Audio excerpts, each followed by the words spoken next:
Day 3. So we're going to carry on reading a series of unfortunate events today. We read up to chapter 5 last week, so we're going to start chapter 6 this week.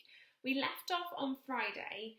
Well, I don't know about you, but I was left off feeling a little bit annoyed at all the adults in this story because they're just useless. And we know that at the end of chapter 5, they were wanting to go to Justice Strauss's house to go and get some books.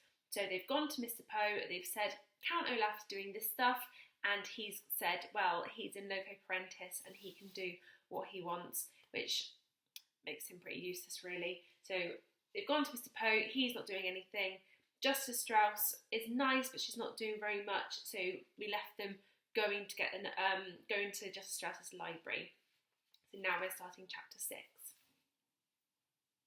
The next morning, when the children stumbled sleepily from their bedroom into the kitchen, rather than a note from Count Olaf, they found Count Olaf himself. "Good morning, orphans," he said. "I have your oatmeal all ready in bowls for you."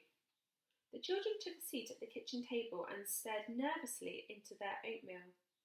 I don't know about you, but that seems a bit suspicious to me. As I'm reading that, I'm thinking, what's he doing?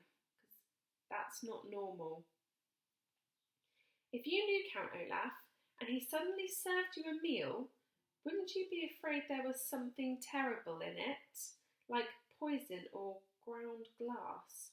That means not like glass from the ground, ground up grass, like in tiny little bits, a bit like salt. But instead, Violet, Klaus and Sunny found that fresh raspberries had been sprinkled on top of each of their portions. The Baudelaire orphans hadn't had raspberries since their parents died, although they were extremely fond of them. "Thank you," Klaus said carefully, picking up one of the raspberries and examining it. Perhaps these were poisonous berries that just looked like delicious ones.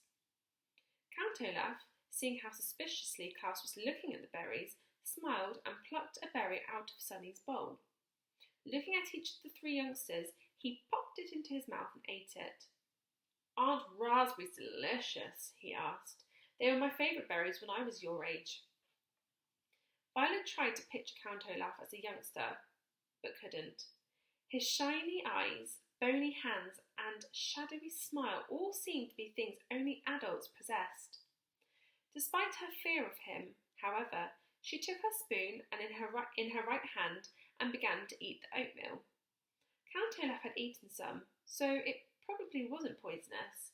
And anyway, she was very hungry. He's up to something, isn't he? He's up to something. Don't know what, but he's up to something.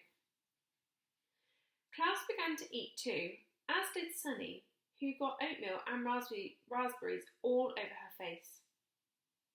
"I received a phone call yesterday," Count Olaf said. "From Mr. Poe. He told me you children had been to see him." The children exchanged glances. They had hoped their visit would have been taken in confidence, a phrase which here means kept a secret between Mr. Poe and themselves and not babbled to Count Olaf. Oh dear.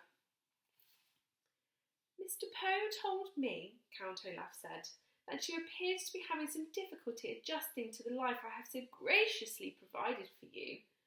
I'm very sorry to hear that. If I was in this room, I'd be feeling very awkward right now." The children looked at Count Olaf. His face was very serious, as if he were very sorry to hear that, but his eyes were shiny and bright, the way they are when someone is telling a joke. "Is that so?" Violet said. "I'm sorry Mr. Poe bothered you." "I'm glad he did," Count Olaf said, "because I want the three of you to feel at home here, now that I am your father." The children shuddered at the thought of that, remembering their own kind father and gazing sadly at the poor substitute now sitting across the table from them.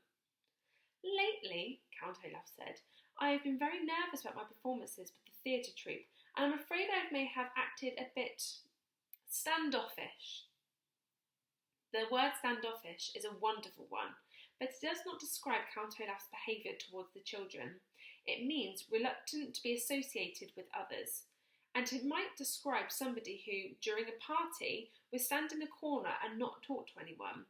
It would not describe somebody who provides one bed for 3 people to sleep in, forces them to do horrible chores, and strikes them across the face.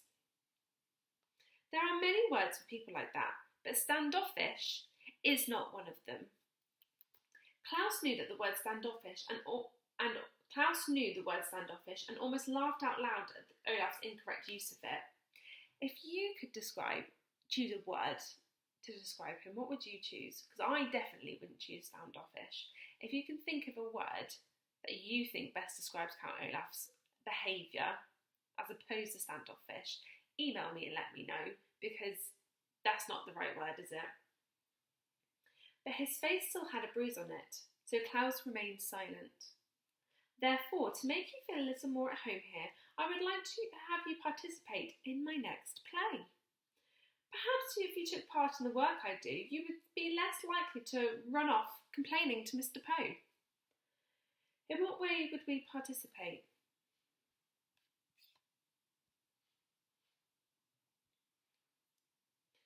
In what way would we participate? Violet asked. She was thinking of all the chores they already did for Count Olaf, and was not in the mood to do more. Well, Count Olaf said, his eyes shining brightly, the play is called The Marvellous Marriage, and it is written by the great playwright Alf Vuncot. We will give one performance on this Friday night. It is about a man who is very brave and intelligent, played by me. In the finale, he marries the young, beautiful woman he loves in front of a crowd of cheering people. You, Klaus, and you, Sunny, will play some of the cheering people in the crowd. But we're shorter than most adults, Klaus said. Won't that look strange in the audience? You'll be playing 2 midgets who attend the wedding, Olaf said patiently. And what will I do? Violet asked. I'm very handy with tools, so perhaps I could help you build the set. Build the set? Heavens no, Count Olaf said.